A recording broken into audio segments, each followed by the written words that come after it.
नहीं चाहिए दिल दिखाता किसी का।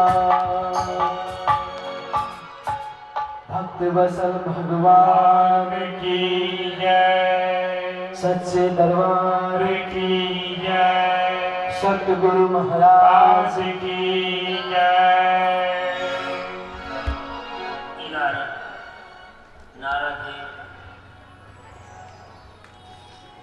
नारद ऋषि ध्रुव को 12 अक्षर का मंत्र का उपदेश करके उधर उत्तानपाद के पास हुआ। ये 12 अक्षर का मंत्र का अर्थ क्या है? इसमें सभी कुछ आ जाता है। ओम नमो भगवते वासुदेवाय। आप लोग एक अक्षर ओम, वो परमात्मा का नाम है। एक ही परमात्मा था और एक ही परमात्मा है भी, एक ही परमात्मा रहे। एक परमात्मा में 2 शाखा होती, एक पुरुष एक प्रकृति। कल आपने सुना कपिल भगवान अपनी माता से पुरुष की बात सुना। पुरुष परमात्मा और उसी से प्रकृति माया। और वो जब 2 हो गई, तब जब 2 हो जाने के बाद पुरुष और परमात्मा होने के बाद ओम नमो भगवते। भगवते 4 अक्षर है।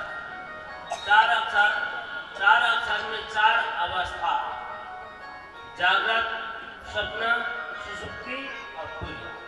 ये चारों अवस्था उसी परमात्मा का है। और 4 अवस्था के बाद ये 5 वासुदेवाया। ये 5 में बहुत से 5 आते हैं। 5 कोश, 5 प्राण, यहाँ आनंदमय कोश, विज्ञानमय कोश, मनोमय कोश, प्राणमय कोश, अन्नमय कोश। इधर से कहेंगे अन्नमय कोश, प्राणमय कोश, मनोमय कोश, विज्ञानमय कोश, आनंदमय कोश। ये 5 कोश। और दूसरा तरफ ये पंचभूत, पंच महाभूत, पृथ्वी, जल, तेज, वायु, आकाश। और ये इसी प्रकार जागृत, स्वप्न, सुषुप्ति, तुर्या तक ये 4 अवस्था है। और 5वां जो परमात्मा का ये है वो तुर्यातीत है। तो इस प्रकार सभी 12 अक्षर में सभी आ जाता है। और ये उपदेश करने के बाद उत्तानपाद के पास पहुंचे। उत्तानपाद, उसके बाद उस शिव जी के साथ जो बैठे थे वहां से और महल में प्रवेश किया और मन ही प्लानिंग कर रहे थे। उनका मुख सूखा हुआ था। नारद जी उसी समय में वहां पर पहुंचते हैं। श्रीमन नारायण नारायण श्रीमन नारायण नारायण नारायण, श्रीमन नारायण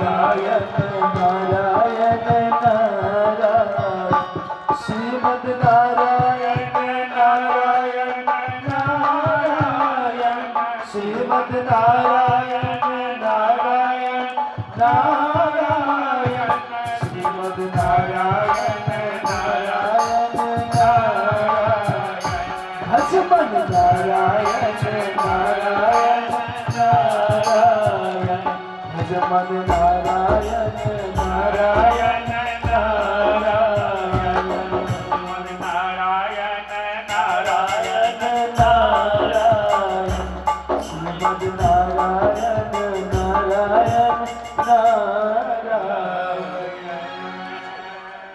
जब कभी भी नारद गिराते अपने बीना में तान लगाते हुए स्वर्गलोक से, वैकुंठ लोक से आते हैं इस पृथ्वी लोक में, श्रीमन नारायण का धुन लगाते हुए आते हैं।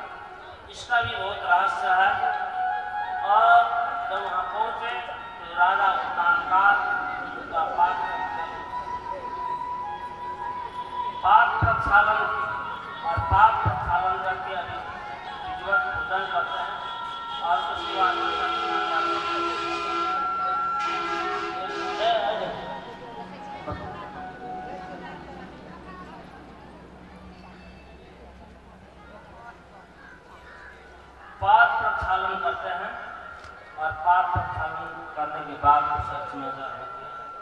कुशल समाचार के बाद नारद जी पूछते हैं कि हे राजन, क्या आप मन से, आत्मा से, शरीर से प्रसन्न है ना?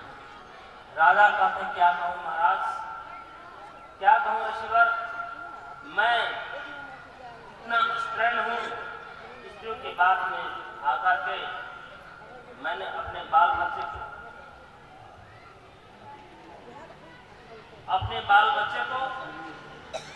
मैंने तपस्या से रोक तक भी नहीं सका।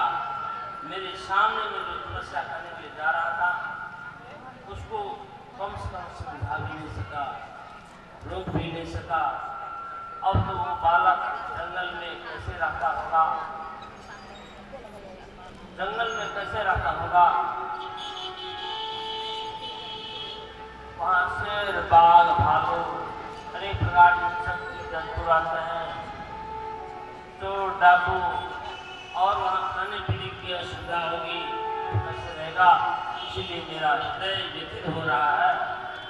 नारद जी कहते हैं, राजा, इसके लिए तुम चिंता मत करो, वो तो घोर तपस्या करके और आपकी यश को बढ़ाने वाले,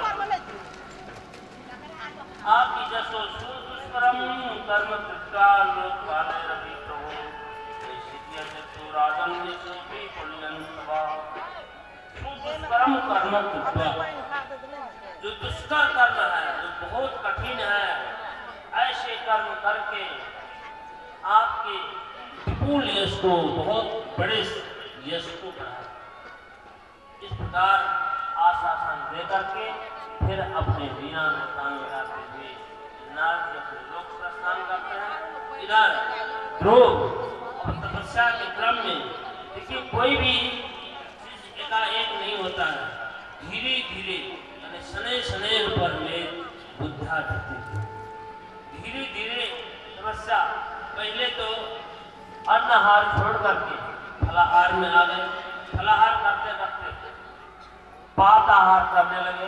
पात आहार करते करते पानी पीने लगे। जल आहार करने लगे। जल आहार करते करते वायु पीने लगे। अब वायु पीने जब लगे, वायु पी करके जब रहने लगे तो उनका सांस इतना स्तंभित हो गया, रुक गया।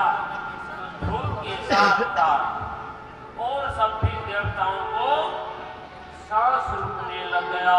अब देखिए यही प्रभाव एक के साथ साथ दूसरे को भी प्रभाव पड़ता है। इसीलिए जो ध्यान में बैठते हैं, न जाने किसके अंदर में क्या प्रभाव है, उसका भी संचार दूसरे में जाता है।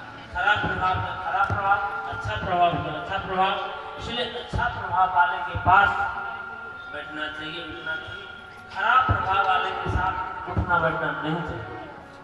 खराब प्रभाव वाले के उसका भी